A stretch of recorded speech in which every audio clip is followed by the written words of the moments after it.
Here is some of what Chief of Staff Rahm Emanuel had to say over the weekend.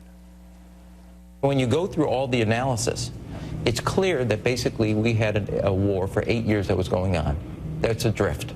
That we're beginning at scratch, and just from the starting point, after 8 years. And there's not a security force, an army, the type of services that are important for the Afghans to become a true partner.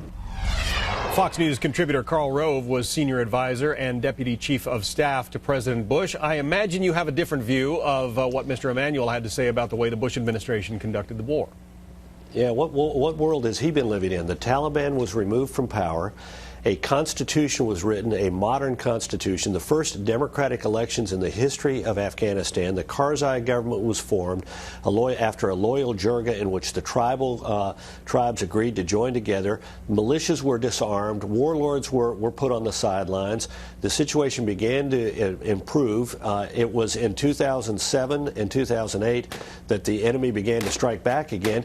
And you know, it's really amazing. Mr. Emanuel left the impression that they were the first people to ask tough questions. That's simply not true. What gets me is that every member of the Obama high command feels obligated to begin with a gratuitous and misleading slap at their predecessor. I mean, you know, the Bush administration fought the war in Afghanistan, deposed the Taliban, did a lot of hard work in order to insert a constitution, bring about a democracy. Take a look at what this administration has done. They have destabilized the Afghan government by saying, you know what, we're not certain that Karzai is a good partner for us. And the Obama administration sent in James Carville, Democrat Party operative, in order to handle the campaign of Karzai's opponent.